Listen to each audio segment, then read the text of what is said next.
여러분들은 한국인의 99%가 가지고 있는 능력인 빨리빨리에 대해 어떻게 생각하시나요? 아마 대부분은 빨리빨리 문화에 대해 한국 사람들은 너무 여유도 없고 조급하다며 부정적인 인식이 더 많을 것 같습니다. 하지만 한국이 초고속 경제 성장과 단기간에 압축 성장을 이룰 수 있었던 것 역시 빠른 의사결정과 죽기 살기로 덤벼드는 빨리빨리 문화의 추진력 덕분일 텐데요. 심지어 한국의 빨리빨리는 속도는 빠르면서도 일처리는 또 완벽히 해내 더욱 유명해진 게 아닐까 싶습니다. 특히 4차 산업혁명 시대가 오면서 가장 중요시 되는 것은 바로 이 민첩한 사고와 빠른 행동인데요. 그야말로 이 빠름이 나라의 중요한 경쟁력이 되는 것이죠.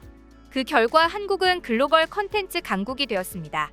다른 나라들이 팬데믹과 사투를 벌이는 사이 한국은 영화 기생충을 성공시키며 미국 아카데미 시상식에서 작품, 감독, 국제영화, 각본의 4개의 부문에서 상을 받게 만들고 방탄소년단은 미국 빌보드 차트를 포함해 전 세계 음원에서 1위를 등극하는 쾌거를 달성했죠. 그야말로 위기를 기회로 바꾸며 제2의 한강의 기적을 맞이하는 것이 아닌가 싶습니다. 그래서 이를 부러워하며 따라하려는 나라들이 많은데요. 왜냐하면 다른 선진국에서는 스피드와 관련된 문제들이 여러 분야에서 나타나고 있다고 합니다. 정확성은 갖췄을지는 모르겠지만 스피드에서 너무 떨어지고 있다는 것이었죠. 하지만 이 빨리빨리는 누구나 쉽게 가질 수 있는 특성이 아닙니다. 민첩성과 손재주는 둘 다 두뇌에서 신경계를 통해 명령을 전달하는 능력에 기초하기 때문에 사실 IQ와도 굉장히 연관이 있는 능력입니다. 특히 한국은 국민의 평균 IQ를 조사해보면 정상급의 지능을 가졌다는 사실을 알 수 있습니다.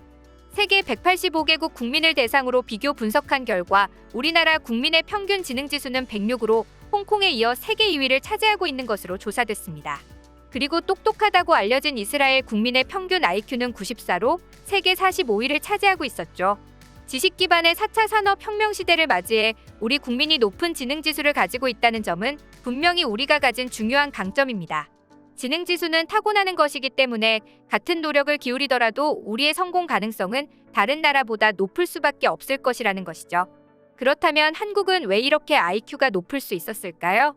평생 동안 한국인 지능에 대해 연구한 미국의 버클리대 명예교수인 일라이자 교수가 한국인 두뇌만의 몇 가지 특징을 밝혀내자 그야말로 전 세계 커뮤니티를 폭발시키고 말았습니다.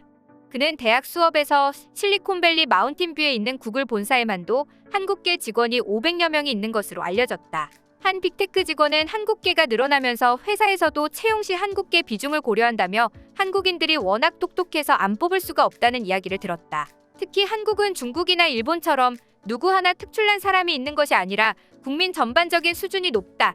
이러한 국가는 앞으로도 발전 가능성이 높은 나라이다라고 말했는데요. 그가 이렇게 말한 데에는 다 이유가 있었습니다. 학생들을 가르치다 보니 다른 나라 학생들도 똑같이 공부하는데 유독 한국 학생들은 수업 진도를 잘 따라오고 똑똑했다는 것입니다. 그러면서 놀기도 잘 놀았기 때문에 그는 한국인들만의 특징이 무엇일까 궁금해진 것이었죠. 결국 일라이자 교수는 오랜 시간 한국인에 대해 연구를 진행했고 왜 한국인이 유독 똑똑했는지 몇 가지의 특징을 발견했다고 합니다. 여기에는 몇 가지 이유가 있었습니다. 첫 번째로는 한글의 우수성입니다. 우리 한글은 동양의 그 어느 나라보다도 문자 생성의 속도가 7배나 빠른 덕분에 글자 조합이 뛰어날 뿐만 아니라 정보력 산출의 시간적 절감 효과로 경쟁력이 있다고 합니다. 그리고 한국은 세종대왕이 창제한 세계 최고의 표현 문자인 한글과 표의 문자인 한자를 같이 쓰고 있는데요. 언어적 다양성이 지능의 발달에 영향을 끼친 것입니다. 게다가 한국어의 1부터 10까지의 숫자 발음은 영어와 달리 한 단어로 되어 있는데요. 5, 5, 7, 7 이런 식으로 영어는 두 자리인 반면 한국어는 한 단어로 되어 있어 한국인들은 숫자에도 강할 수밖에 없는 것입니다. 두 번째로는 젓가락 문화입니다. 한국은 다른 나라에서 볼 수 없는 숟가락과 젓가락을 사용하는 특이한 민족입니다. 물론 일본이나 중국, 베트남도 젓가락을 사용하긴 하지만 한국인의 젓가락 사용은 약간의 차이가 있는데요. 한국인만 무거운 쇠젓가락을 사용한다는 점, 중국이나 일본과는 달리 콩 하나를 집을 수 있을 정도로 매우 섬세하다는 점이 차이점이라고 합니다. 손가락의 운동은 뇌 발달과 밀접한 관계가 있기에 아마도 한국인의 우수한 두뇌는 이 젓가락의 섬세한 사용으로 어릴 적부터 개발되었다고 생각된다는 것이었죠. 세 번째는 사계절이 뚜렷한 온대 지방이란 점입니다. 세계에서 머리 좋은 2대 민족으로 분류된 몽골 투르크 계통과 게르만 계통은 봄, 여름, 가을, 겨울이 뚜렷한 지역에서 살고 있는데요. 한의학에서는 지형적, 지리적 특성 중에서도 계절의 변화가 동식물의 성장 조건에 지대한 영향을 미친다고 말합니다. 계절의 변화는 인간 생활의 변화와 적응을 강요하고 인간은 변화에 적응하면서 지능이 개발되고 확대되기 때문이죠. 네 번째는 근친혼의 금기시입니다. 동물의 근친교배 또는 가까운 일족 간의 결혼이 유전적으로 상당한 문제를 일으킨다는 것은 이미 알려진 사실이죠. 일본의 경우에는 한국과는 달리 오누이 간에도 결혼이 가능한데요.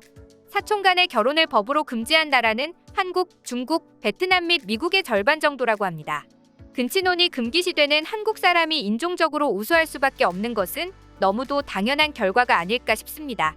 일라이자 교수의 수업 내용은 해외 커뮤니티를 타고 네티즌들에게 소개되자 해외 네티즌들의 공감을 받으며 조회수가 폭발적인 인기를 얻었습니다. 그러면서 자신들이 추측한 한국인의 지능이 높은 이유에 대해 설전을 펼치기도 했는데요. 그 중에서도 몇 가지 흥미로운 내용이 있었습니다. 한국의 높은 지능은 조선에서부터 내려온 높은 교육열 때문이었다는 것인데요.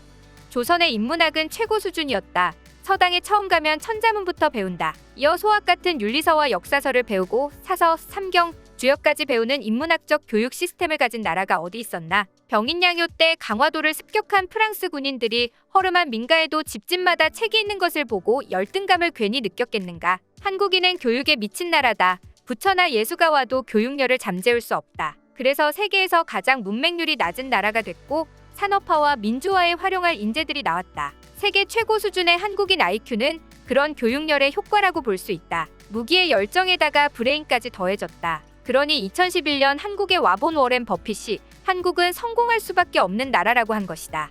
정말 흥미로운 내용이 아닐 수 없습니다. 그리고 이 높은 교육열은 지금까지 이어져 한국 중고등학생들의 학업성 취도는 세계 1위를 다툴 정도죠. 그리고 이런 성공 스토리들은 지능뿐만 아니라 민첩성과 협동정신, 은근과 끈기, 그리고 엄청난 열정이 더해진 결과입니다. 그 일례로 과거 미국과 유럽 등지에 생선과 식료품 유통을 가장 많이 하면서 유명해졌던 것은 이스라엘의 유태인들이었습니다. 그리고 1960년대까지 세계에서 가장 우수한 두뇌를 가진 민족으로 꼽았던 건 유태인들이었죠. 하지만 어느 순간부터 그들이 새벽 5시에 싱싱한 생선과 채소를 구입하고자 도매시장에 가면 한국인들은 이미 새벽 4시에 나와 있었다는 것입니다. 유태인들이 새벽 4시에 나오자 한국인들은 새벽 3시에 나와서 줄을 섰죠. 유태인들도 새벽 3시에 나오자 한국인들은 그 전날 다묘를 들고 나와 미리 죽치고 앉아 있었다고 합니다. 질려버린 유태인들은 우리를 가르쳐 이렇게 말을 했다고 합니다. 노란 원숭이들 때문에 도저히 장사를 할 수 없다라고요. 이처럼 우리 DNA 속에 녹아있는 이러한 근성들이 엄청나게 자랑스러운데요. 아마 이런 우리의 신체와 정신 속에 깊이 체화된 유전자가 4차 산업시대를 맞이해 드디어 빛을 발할 기회를 맞은 것이 아닐까 싶습니다. 한때 일제강점기와 남북전쟁으로 인해 폐허가 된 땅을 다시 복구시키느라 세계에서 가장 가난한 나라였던 한국은 이제 생활 수준이 무척이나 높아져 선진국들과도 어깨를 나란히 하고 있는데요. 앞으로도 한국이 더욱 발전하길 기원하며 오늘의 영상 마치겠습니다.